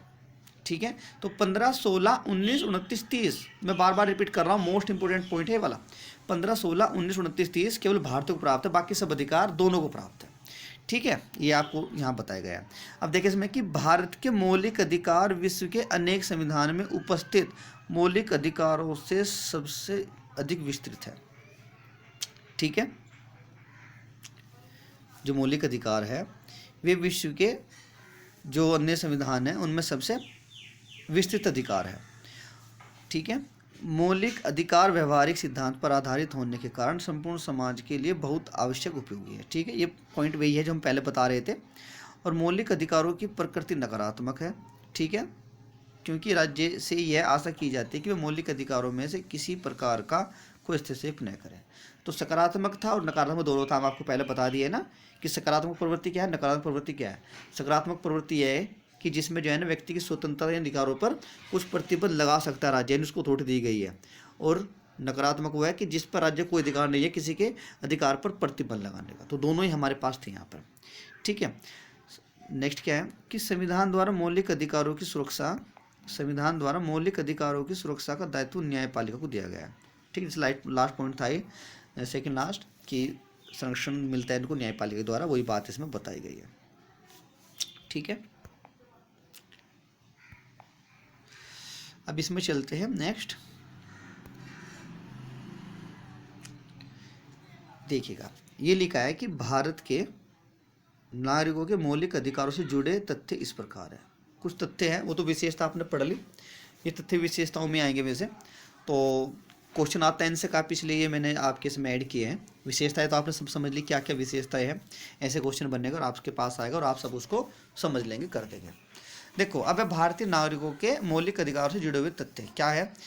पहला पॉइंट क्या है कि इसे संयुक्त राज्य अमेरिका के संविधान से लिया गया है, ठीक है। पॉइंट हम आपको सोर्स ऑफ कॉन्स्टिट्यूशन जब पढ़ाए थे, भारतीय संविधान के स्रोत पढ़ाए थे हमने, ऑनलाइन क्लास में पढ़ाए थे आपको वहाँ पे अभ्युदय योजना में। तो हम आपको बताए थे कि मौलिक अधिकार की जो विशेषता हमने ली गई है भारतीय संविधान में, वो कहाँ से ली गई है, वो ली गई है अमेरिका के संविधान से। तो वही पॉइंट यहाँ पर आ गया, तथ्य है इससे जुड़ा हुआ कि मौलिक अधिकार जो है संयुक्त राज्य अमेरिका के संविधान से लिए गए हैं, ठीक है। दूसरा पॉइंट क्या है बच्चों, उसमें काफ़ी सारे पॉइंट ले गए थे अमेरिका के संविधान से, काफ़ी सारे पॉइंट ले गए थे, राष्ट्रपति के और उपराष्ट्रपति के संबंधित भी लिए गए थे, ठीक है। काफ़ी चीज़ें वहाँ से ली गई थी, और जो महाभियोग है राष्ट्रपति पर वो प्रक्रिया ली गई थी, काफ़ी हमने पढ़ाए थे आपको वहाँ पे, काफ़ी इंपोर्टेंट वाला चैप्टर था वो भी, संविधान के स्रोत, काफ़ी क्वेश्चन आते हैं उससे, ठीक है। तो दूसरा पॉइंट क्या है कि इसका वर्णन संविधान के भाग 3 में है, अनुच्छेद 12 से लेकर 35 तक, ठीक है। ये क्वेश्चन देगा आपको कि निम्नलिखित में से मौलिक अधिकार के पक्ष में कौन सा तथ्य सही है। तो तथ्य दे देगा आपको कि इससे संयुक्त राज्य अमेरिका संविधान से लिया गया, आपको पता चाहिए हाँ, तो आप जैसे लगा देंगे सही है। दूसरा कि संविधान के भाग 3 में है, ठीक है। अनुच्छेद 12 से 35 तक है, ये भी ठीक है। ये तथ्य है जुड़े हुए जो बिल्कुल सही है, तो आपसे क्वेश्चन ऐसे पूछेगा। तो नेक्स्ट तथ्य क्या है बच्चों इसमें, कि इसमें संशोधन हो सकता है और राष्ट्रीय आपात के दौरान अनुच्छेद 352 जीवन एवं व्यक्तिगत स्वतंत्रता के अधिकार को छोड़कर अन्य मौलिक अधिकारों को स्थगित किया जा सकता है। ये भी विशेषता है इसकी, जो हमारे मौलिक अधिकार है इससे जुड़ा हुआ तथ्य क्या है कि इसमें संशोधन हो सकता है। जो मौलिक अधिकार है संशोधन हो सकता है ना, आपका जो मौलिक अधिकार संपत्ति का अधिकार था आर्टिकल 31 में, ठीक है, और आर्टिकल 19 जी में जो था उसमें, तो इनमें संशोधन हो सकता है, ठीक है। तो लेकिन क्या विशेषता है इसकी दूसरी, कि इनमें संशोधन हो सकता है और राष्ट्रीय आपात के दौरान, यानी 352 जब लगेगा देश में, 352 भी राष्ट्रीय आपात है, और उसमें क्या होगा कि जीवन एवं व्यक्तिगत स्वतंत्रता के अधिकार को छोड़कर आर्टिकल 20 और 21, आर्टिकल 20 है कि कुछ प्रक्रिया अपनाई जाएगी, आपको संरक्षण दिया जाएगा आपको न्यायालय में कि क्या क्या आपको मतलब अपराध के 2 सिद्धि के बारे में कुछ राइट दिए गए आपको। जब 20 हम पढ़ाएंगे तब उसको क्लियर कर लेंगे अच्छी तरह। तो 20 में दिया गया अपराध के 2 सिद्धि के संबंध में, और 21 आपका प्राण व दैहिक स्वतंत्रता के बारे में दिया गया है। तो उसने कहा है कि इनमें संशोधन हो सकता है इनमें, ठीक है। पहला विशेष तो यह है कि अधिकारों में संशोधन भी हो सकता है, ये बेसिक स्ट्रक्चर नहीं है, याद रखना आप। हमारे जो मौलिक अधिकार दिए गए हैं संविधान के बेसिक स्ट्रक्चर, यानी आधारभूत संरचना या आधारभूत ढांचे का भाग नहीं है ये। आधारभूत ढांचा में आपको पढ़ाएंगे बाद में, तो ये उसका भाग नहीं है, तो इनमें संशोधन हो सकता है। अब क्या है कि राष्ट्रीय आपात के दौरान अनुच्छेद 352 जब लागू होगा, जीवन एवं व्यक्तिगत स्वतंत्रता के अधिकार को छोड़कर, यानी अनुच्छेद 20 और 21 को छोड़कर अन्य मौलिक अधिकारों को स्थगित किया जा सकता है, ठीक है। ये बात कही है इसमें कि जब आर्टिकल 352 के तहत देश में आपातकाल लगेगा, चाहे तो वो बाहरी आक्रमण से लगे, युद्ध से लगे, या फिर सशस्त्र विद्रोह से लगे, तो उसमें जो है ना, जैसे ही राष्ट्रपति घोषणा करेगा, आर्टिकल 359 में करता है, ये लिख लीजिए आप, आर्टिकल 359। आर्टिकल 359 के द्वारा राष्ट्रपति आपातकाल की घोषणा करता है, और ये घोषणा करता है कि अनुच्छेद 20 और अनुच्छेद 21 अपराध के प्रति 2 सिद्धि और प्राण व दैहिक स्वतंत्रता के अधिकार को छोड़कर समस्त अधिकार निलंबित कर दिए जाते हैं। ये घोषणा करता है राष्ट्रपति। और किस में करता है? आर्टिकल 359 में करता है। याद रखना आप, ये क्वेश्चन आता है एक बार कि किस आर्टिकल के तहत जो है ना राष्ट्रपति मौलिक अधिकारों के निलंबन की घोषणा करता है। तो याद रखना आप, ये है आर्टिकल 359, इसमें घोषणा करता है। और यही पूरी घोषणा है इसमें जो हमने आपको बताई है अभी कि राष्ट्रपति आपात के दौरान अनुच्छेद 352 जीवन एवं व्यक्तिगत स्वतंत्रता के अधिकारों को छोड़कर अन्य मौलिक अधिकारों को स्थगित किया जा सकता है। ठीक है, तो ये इसका पॉइंट हो गए, कुछ पॉइंट है इसके मौलिक अधिकार से संबंधित पॉइंट है ये। अगला पॉइंट क्या है कि मूल संविधान में 7 मौलिक अधिकार थे। ये भी क्वेश्चन आया कि हमारे मूल संविधान में कितने अधिकार थे। हमारे मूल संविधान में 7 मूल अधिकार थे। ठीक है, और संपत्ति का अधिकार भी हटा दिया गया था, 6 रह गए थे। ठीक है, तो ये पूछेगा कि पहले हमारे संविधान में मूल 7 अधिकार थे, वर्तमान में 6 है, ऐसे भी पॉइंट देगा आपको थे। लेकिन 44वें संविधान संशोधन 1978 लिखना आप समझेंगे। ये आपको बता दें मैंने कॉन्सेप्ट कि 78 क्यों है और 79 क्यों है, और आपको 78 ही क्यों लिखना है आपको बता दें मैंने। संविधान 1979 के द्वारा संपत्ति का अधिकार अनुच्छेद 31 से और अनुच्छेद 19F, ठीक है 19F 2 जगह दिया था। संपत्ति का अधिकार हमारे संविधान में 2 जगह दिया था, एक तो दिया था अनुच्छेद 31 में, ठीक है, और दूसरा दिया था आपको अनुच्छेद 19F में, ABCDEF, ठीक है। 6 नंबर का था ये, जी तक है, हमारे 7 तक है, जी तक 9 फर्स्ट जी तक हमारे इसमें है, और ये 6 नंबर पर दिया गया था 19F। तो दोनों जगहों से इसको जो है ना मौलिक अधिकार को हटा दिया गया है, आपके अनुच्छेद 31 से भी हटा दिया गया है, अनुच्छेद 19F से भी हटा दिया गया है, को मौलिक अधिकार की सूची से हटाकर इसे संविधान के अनुच्छेद 300A के अंतर्गत कानूनी अधिकार के रूप में रखा गया है। ठीक है, तो ये पॉइंट है हमारे संविधान से संबंधित कि क्या था इसमें कि मूल संविधान में जो है ना 7 मौलिक अधिकार दिए गए थे, और उसमें एक अधिकार जो संपत्ति का अधिकार था वो अनुच्छेद संशोधन 44वें संशोधन 1978 के द्वारा उसको जो है ना अनुच्छेद 31 जो कि संपत्ति का अधिकार था, अनुच्छेद आपका 19F 2 जगह संपत्ति का अधिकार था, ये यहाँ से हटाकर इसको कहाँ डाल दिया गया, अनुच्छेद 300A में डाल दिया गया है। ठीक है, और अब ये क्या है, अब ये कानूनी अधिकार बन गया, मौलिक अधिकार नहीं है। कानूनी अधिकार और मौलिक अधिकार में अंतर बताओ आप। कानूनी अधिकार ये है कानूनी अधिकार, ठीक है, और ये आपका मौलिक अधिकार। क्या अंतर है कानूनी अधिकार और मौलिक अधिकार में? अभी आपकी क्लास ऑफलाइन तो है नहीं तो कैसे बताएंगे आप, लेकिन ठीक है आप ट्राई कर रहे हैं। देखो साथियों, मौलिक अधिकार तो हम लोग पढ़ रहे हैं कि मौलिक अधिकार कि प्रत्येक व्यक्ति को मिलनी ही चाहिए उसका सर्वांगीण विकास के लिए। ठीक है, कानूनी अधिकार उस पर तो कोई फाउंडेशन नहीं होती मौलिक अधिकारों पर। राष्ट्रीय हित में तो कुछ अपवाद हो सकते हैं कि लगा सकते हैं, लेकिन व्यक्तिगत रूप से कोई फाउंडेशन नहीं हो सकती इसमें। केवल आपको बताना पड़ेगा कि राष्ट्रीय हित में हमने प्रतिबंध लगाया मौलिक अधिकारों पर, व्यक्तिगत हित में नहीं है। तो मौलिक अधिकार तो मौलिक है, और कानूनी अधिकार जो है इसमें कानून बनाया गया है कि आप किस अधिकार का प्रयोग कितना कर सकते हैं और कब कर सकते हैं। संपत्ति का अधिकार अब क्या है, एक कानूनी अधिकार है या विधिक अधिकार। कानूनी अधिकार है विधिक अधिकार, इसका मतलब है कि आप संपत्ति कितनी आपके पास होनी चाहिए, कितना आप उसको टैक्स देंगे, कितनी टैक्स फ्री संपत्ति है, ठीक है, कहाँ कहाँ उसका प्रयोग करेंगे आप, कहाँ कहाँ से आपके पास संपत्ति आई, ठीक है। तो ये सब डिटेल आपको देनी पड़ेगी, इस पर कानून बनाया, तो इसलिए बोलते हैं इसको विधिक। ठीक है, विधिक अधिकार या कानूनी अधिकार, क्योंकि इसमें क्या होता है, इसमें जो है ना कानून के दायरे में रहकर आपको बताना पड़ता है कि संपत्ति कितनी आई, कहाँ से आई, क्यों आई। देखा है ना आपने, इनकम टैक्स छापा मार देते, इनकम टैक्स डिपार्टमेंट है या vigilance, central CVC central vigilance commission जो है, ये क्या करते हैं, ये छापे मारते हैं। इंटेलिजेंस ब्यूरो ये क्या करते हैं, ये जांच करते हैं संपत्तियों की कि संपत्ति आई कहाँ से आई।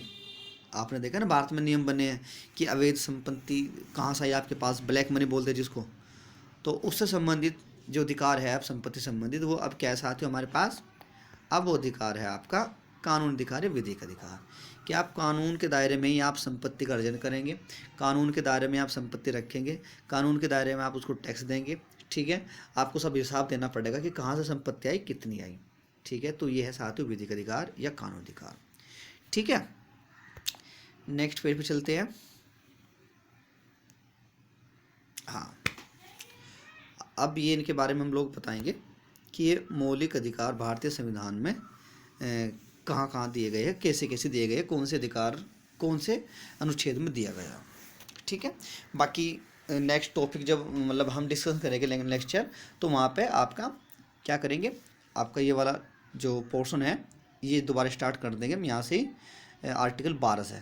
आज तो हम आपको ये बता के फिनिश करने वाले हैं कि भारतीय संविधान में मौलिक अधिकार कैसे है, कहाँ कहाँ है। विशेषताएँ हो गई, संविधान के मौलिक अधिकारों की विशेषता हो गई। ठीक है, उसके बाद क्या हुआ, संविधान के मौलिक अधिकारों से संबंधित जो मुख्य पॉइंट हैं वे आपको बता दिए गए हैं। काफ़ी क्वेश्चन उनसे आते हैं, पूछते हैं कि संविधान के मौलिक अधिकारों से संबंधित विशेषता या मुख्य बिंदु क्या है, वो आपको याद रखना होना चाहिए, आपको बता दिए। ठीक है, और अब आता है कि संविधान का कौन सा अधिकार कौन से अनुच्छेद में दिया गया है। तो इन अनुच्छेदों को तो हम डीपली पढ़ेंगे नेक्स्ट टॉपिक में। मौलिक अधिकार 2 या फंडामेंटल राइट्स 2 की जो वीडियोस बनेगी हमारी, हम उसमें इसको डिस्कस करेंगे। काफ़ी बड़ा कॉन्सेप्ट है ये, तो कुछ तो हमने आज कर लिया 30%, बाकी 2 या 3 चैप्टर में जो है ना, या लेक्चर में हम इसको फिनिश कर देंगे। और आप इसको जो है ना, रिक्वेस्ट है कि आप इसको बहुत ध्यानपूर्वक पढ़ें, और ये जो है ना आपके लिए बहुत महत्वपूर्ण टॉपिक है। एक नागरिक के नाते भी आपको पता होना चाहिए कि आपके पास कौन कौन से मौलिक अधिकार दिए गए हैं, क्या क्या आपके अधिकार हैं। दूसरी बात, परीक्षा की दृष्टि से भी एक क्वेश्चन काफ़ी इंपॉर्टेंट है मौलिक अधिकारों वाला, काफ़ी क्वेश्चन आते हैं इससे, तो आप इसको ध्यानपूर्वक पढ़ें। चलिए शुरू करते हैं कि भारतीय संविधान में मौलिक अधिकारों को निम्नलिखित प्रमुखताओं के तहत समूहित किया गया है। ठीक है, क्या है, सबसे पहला अधिकार है इसमें साथियों समानता का अधिकार। ठीक है, दूसरा अधिकार दिया गया इसमें स्वतंत्रता का अधिकार। तीसरा शोषण के विरुद्ध अधिकार। पांचवा धर्म की स्वतंत्रता का अधिकार। छठा सांस्कृतिक और शैक्षिक अधिकार। सातवें संवैधानिक उपचारों का अधिकार। तो ये साथियों कितने अधिकार हो गए, ये 6 अधिकार हो गए। ठीक है, हमारे मूल संविधान में कितने पढ़े थे हमने, 7 अधिकार थे, जिसमें 44वें संविधान संशोधन 1978 के द्वारा संपत्ति के अधिकार को हटा दिया गया था और उसको कानूनी अधिकार बना दिया गया था। कहाँ रखा था, अनुच्छेद 300A में। ये क्वेश्चन आया कई बार कि संपत्ति के अधिकार को किस संशोधन के तहत हटाया गया, 44वें संविधान संशोधन। कब हटाया गया, 1978 में हटाया गया। अब कैसा अधिकार है, अब विधिक अधिकार है, कानूनी अधिकार है। कौन सा अनुच्छेद में रखा गया है, अनुच्छेद 300A में रखा गया है। देखो ध्यान रखना, आप काफ़ी क्वेश्चन आते हैं पोर्शन से। तो अब हम आपको बताने जा रहे हैं कि ये अधिकार 6 हो गए ना। देखो 6 अधिकार हमारे संविधान में फिलहाल दिए गए हैं। पहला अधिकार कौन सा था, पहला अधिकार ये दिया है आपका समानता का अधिकार। ठीक है, दूसरा अधिकार है स्वतंत्रता का। तीसरा है शोषण के खिलाफ। चौथा है धर्म की स्वतंत्रता का अधिकार। सांस्कृतिक शैक्षिक अधिकार, संवैधानिक उपचारों का अधिकार। तो ये आपको दिए गए, आपको याद होना चाहिए। आपको पूछ लेगा कि कौन कौन से अधिकार संविधान के द्वारा प्रदान किए गए हैं, तो आपको जो है ना, जब उसमें संपत्ति का अधिकार होगा तो आपको कट कर देना कि संपत्ति का अधिकार हमारा मौलिक अधिकार नहीं है साथियों। ठीक है, तो अब देखिए इसमें आपको अधिकार दे देगा कि कौन से अधिकार प्राप्त किए गए। तो समानता का अधिकार है, स्वतंत्रता का अधिकार है, शोषण के विरुद्ध अधिकार है, धर्म की स्वतंत्रता का अधिकार है, सांस्कृतिक और शैक्षिक अधिकार है, संवैधानिक उपचार का अधिकार है। ठीक है, ये आपसे पूछेगा वो। अब इसमें क्या है, जैसे पहले दिया आपका समानता का अधिकार। ठीक है, तो इसमें भी ये एक बार क्वेश्चन पूछा गया था कि समानता का अधिकार किन अनुच्छेदों के अंतर्गत प्रदान किए गए हैं। तो वो अनुच्छेद है अनुच्छेद 14 से लेकर 18 तक। ठीक है, समानता का जो अधिकार हमें दिए गए साथियों, वो कहाँ दिया गया है, वो दिया गया आर्टिकल 14 से लेकर आर्टिकल 18 तक, यानी 14, 15, 16, 17, 18 5 आर्टिकल्स में हमें समानता का अधिकार दिया गया है राज्य के संविधान के द्वारा। कि आप समानता का मतलब ये है कि आपको कहाँ कहाँ समान माना जाएगा, इक्वली ट्रीट किया जाएगा, आपको कहाँ कहाँ आपको समान माना जाएगा, यह है समानता का अधिकार। ठीक है, नेक्स्ट वीडियो में यानी नेक्स्ट लेक्चर में हम इनको पढ़ेंगे फिर डीपली कि 14 क्या है, 15 क्या है, 16 क्या है, 17 क्या है, 18 क्या है। तो अभी तो आप यहाँ तक देख लेना, आप ये इनको बता रहे हैं कि समानता का अधिकार क्या है और ये कहाँ कहाँ तक दिए गए हैं। तो ठीक है साथियों, ये समानता का अधिकार हो गया और ये अनुच्छेद 14 से लेकर 18 तक दिया गया है। ध्यान रखना, आप 14 से 18 क्वेश्चन पूछते हैं कि मौलिक अधिकार में समानता अधिकार किन अनुच्छेदों के बीच दिया गया है, तो अनुच्छेद 14 से लेकर 18 तक दिया गया है। ठीक है, नेक्स्ट समानता अधिकार हो गया अनुच्छेद 14 से 18। नेक्स्ट है स्वतंत्रता का अधिकार। दूसरा अधिकार क्या है, स्वतंत्रता का अधिकार, राइट ऑफ इक्वेलिटी। पहले क्या था, पहला राइट ऑफ इक्वेलिटी, दूसरा था राइट ऑफ फ्रीडम। ठीक है, राइट ऑफ इक्वेलिटी समानता का अधिकार, राइट ऑफ फ्रीडम स्वतंत्रता अधिकार। ठीक है, स्वतंत्र यानी अनुच्छेद 19 से 22 तक कितने आर्टिकल हो गए, आर्टिकल 19, 20, 21, 22। इन 4 अनुच्छेदों में क्या दिया गया साथियों, आपके स्वतंत्रता का अधिकार दिया गया है, राइट टू फ्रीडम। ठीक है, यानी आप कहाँ कहाँ स्वतंत्र है। स्वतंत्र अधिकार का मतलब है कि आप कहाँ कहाँ स्वतंत्र हैं, किस किस काम को करने के लिए स्वतंत्र हैं, और कहाँ कहाँ आपकी स्वतंत्रता प्रतिबंध लगाए गए हैं, और कितने प्रतिबंध लगाए गए हैं और क्यों लगाए गए हैं। तो ये स्वतंत्रता का अधिकार में हम लोग पढ़ेंगे।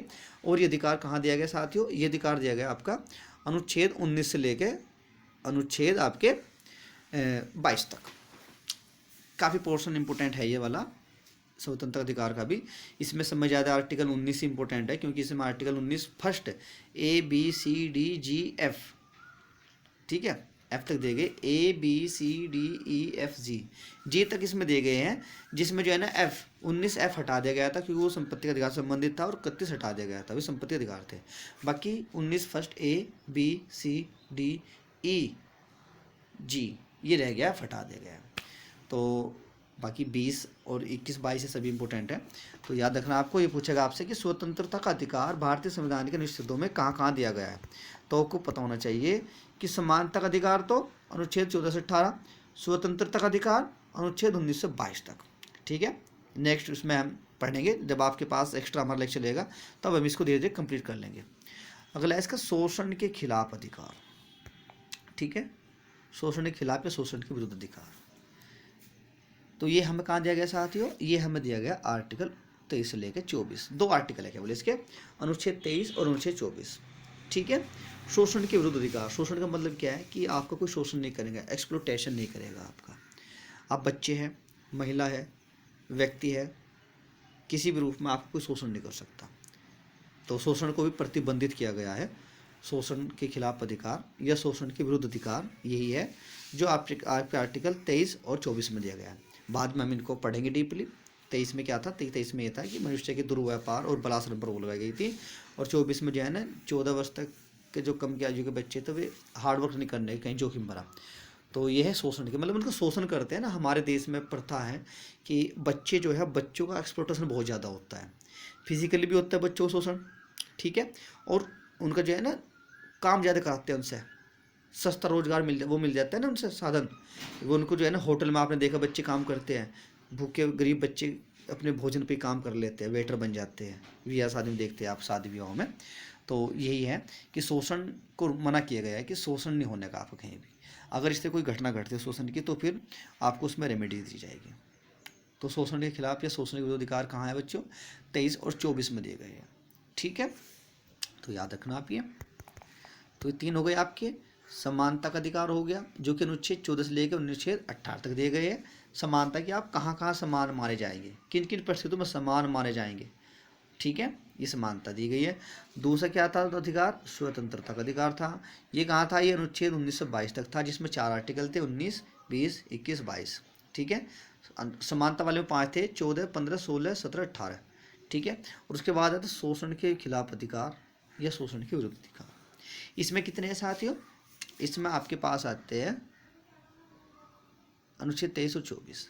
ठीक है, इसके बाद आता है आपका धर्म की स्वतंत्रता का अधिकार। ठीक है, आपने पढ़ा है ना हमारे जो संविधान में संविधान की वो है प्राइम बिल, उसमें क्या था, धर्मनिरपेक्ष वो जुड़ा है उसमें, पंथ निरपेक्ष नहीं है, धर्मनिरपेक्ष। तो धर्मनिरपेक्ष का मतलब क्या है कि राज्य कोई अपना धर्म नहीं होगा, राज्य सभी धर्मों को इक्वल ट्रीट करेगा। ठीक है, तो ये देखो हमारा मूल अधिकार है कि धर्म की स्वतंत्रता, धर्म की स्वतंत्रता का अधिकार क्या मतलब है। धर्म से संबंधित अधिकार का मतलब यह है बच्चों कि आपको धर्म से संबंधित कुछ स्वतंत्रता दी गई कि आप किस धर्म को मानेंगे, किसके आप संस्थाएं बनाएंगे, किसके आप कर्मकांड करेंगे, किस में विश्वास रखेंगे। तो यह धर्म की स्वतंत्रता का अधिकार कहाँ दिया गया, ये धर्म की स्वतंत्रता का अधिकार दिया गया आपका अनुच्छेद 25 से लेकर 28 तक। इंपॉर्टेंट क्वेश्चन है, ध्यान रखना, वो पूछेगा धर्म की स्वतंत्रता का अधिकार संविधान के किन अनुच्छेदों में दिए गए हैं। तो आर्टिकल 25, 26, 27, 28, 4 आर्टिकल है जिसमें धर्म से संबंधित स्वतंत्रता के अधिकार प्रत्येक नागरिक को प्राप्त किए गए हैं। ठीक है,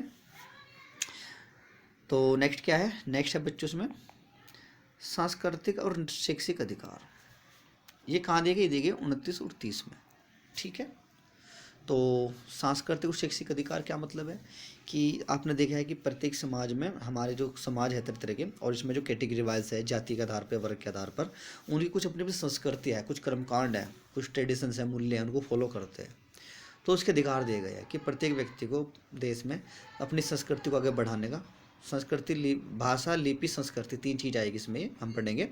और शैक्षिक अधिकार यानी आप शैक्षिक संस्थान बनाएंगे, फिर उनका संचालन करेंगे, आप कैसे करेंगे, तो ये सांस्कृतिक और शैक्षिक अधिकार, ठीक है, सांस्कृतिक और शैक्षिक अधिकार है ये आपका 5 नंबर का। और ये दिए है अनुच्छेद 29 और 30, ठीक है, ये 29-30 में दिए गए हैं। और 2 ये है, ये अनुच्छेद इसमें 29 और 30, जिसमें आपके सांस्कृतिक और शैक्षिक अधिकार दिए गए हैं।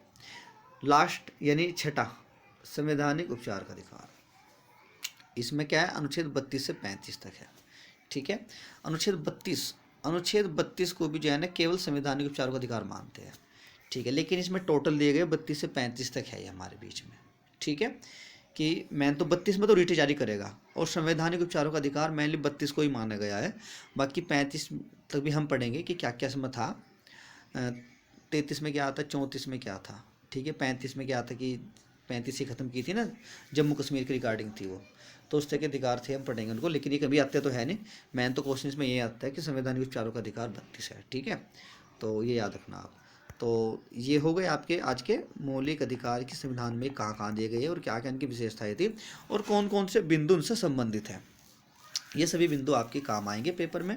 और ये जो आपका मैंने आपको बताया था, आप याद रखना कि आर्टिकल कितना, 15, 16, ठीक है, आपका 19, ठीक है, और आपका 29 और 30, ठीक है, 15, 16, 19, 29, 30, ये केवल भारतीय नागरिकों को प्राप्त है।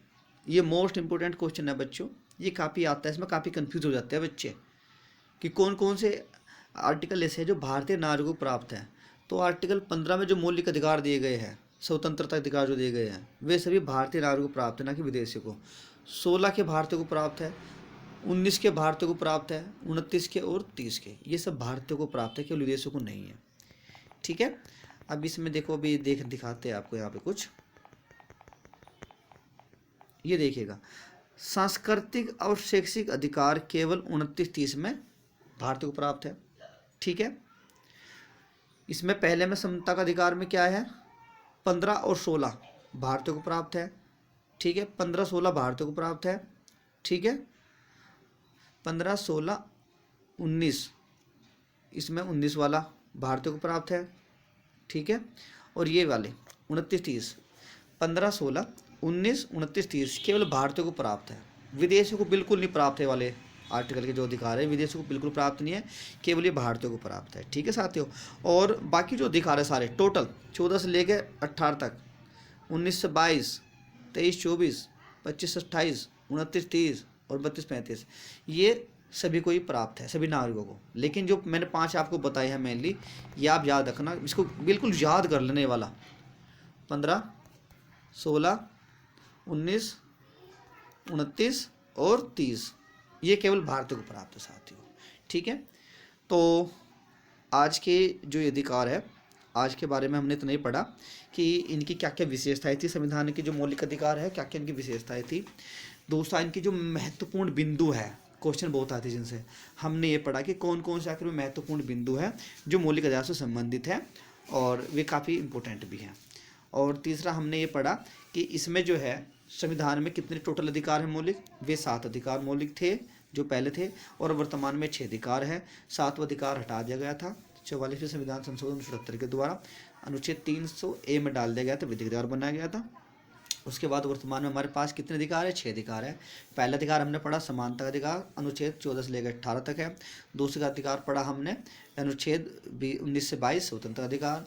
फिर तीसरा पढ़ा शोषण के खिलाफ अधिकार, अनुच्छेद 23-24। फिर चौथा पढ़ा धर्म की स्वतंत्रता अधिकार, अनुच्छेद 25 से 28। अनुच्छेद 29-30 में हमने पढ़ा सांस्कृतिक और शैक्षिक अधिकार, और अनुच्छेद 32 से 35 तक हम हैं संवैधानिक उपचार के अधिकार के अंतर्गत। तो मेनली इसमें 32 आता है, अनुच्छेद 32 के अंतर्गत संवैधानिक उपचारों का अधिकार, संवैधानिक उपचारों कि आपको जो है ना संविधान में रेमेडीज दी गई है कि कोई मौलिक अधिकारों का हनन करेगा तो आपको क्या क्या सुविधाएं मिलेगी। तो यह संवैधानिक विचारों का अधिकार। तो ये सब चीज़ें साथियों आज की वीडियोस में हो गई हैं। बाकी नेक्स्ट लेक्चर में हम एक्स्ट्रा लेक्चर लगवा लेंगे बात करके मैडम से, और इस टॉपिक को जो है ना 3 या 4 दिन में ये ख़त्म होगा, मतलब 3-4 लेक्चर में ख़त्म होगा। काफ़ी महत्वपूर्ण और बड़ा कॉन्सेप्ट है ये, तो आप भी इसको बहुत ध्यानपूर्वक करें। और तो आज के टॉपिक में बस इतना ही साथियों, और आपसे फिर रिक्वेस्ट है कि जितने लॉकडाउन की स्थिति देश में लगी है कोरोना की महामारी की, कोविड-19 की, इसमें प्लीज़ आप लोग अपने घर से ज़्यादा बाहर ना निकलें। इंपॉर्टेंट काम के लिए ही घर से बाहर निकलें, और जब भी निकलें नियमित मास्क रखें आप, और लोगों से कम मिलें आप, दूरी से बात करें आप। महत्वपूर्ण कार्य के लिए ही आप घर से बाहर निकलें, और अपना और अपने परिवार वालों का प्लीज़ आप ख्याल रखें, ठीक है। तो आज की अभ्युदय योजना में आज का ये टॉपिक यहाँ पे समाप्त होता है। नेक्स्ट कल भी आपके यहाँ पे क्लास है हमारी यूपीएससी में, लेकिन कल आपका टॉपिक है भारतीय समाज में समाज सुधार आंदोलन। तो ये हम वाला टॉपिक कल क्लियर कर लेंगे। हालांकि टॉपिक वो भी काफ़ी बड़ा है, लेकिन उसको हम संक्षिप्त रूप में कर लेंगे। जब हिस्ट्री में हम पढ़ाएंगे आपको, तो हिस्ट्री में उसको बहुत अच्छी तरह से पढ़ाएंगे। तो मुख्य जानकारी जहाँ से क्वेश्चन आता है वो आपको हम कल बता देंगे। तो कल आपको पढ़ना है भारतीय सामाजिक सुधार आंदोलन, ठीक है। तो आज के लिए वीडियो में इतना ही। बहुत बहुत धन्यवाद मेरे सभी साथियों, और मुझे आशा है कि जो हम अभ्युदय योजना में ऑनलाइन पढ़ा रहे थे उससे कुछ बेटर मैं आपको यहाँ पे दे पा रहा हूँ, क्योंकि वहाँ पे सबसे बड़ी जो समस्या थी क्लियरिटी की थी।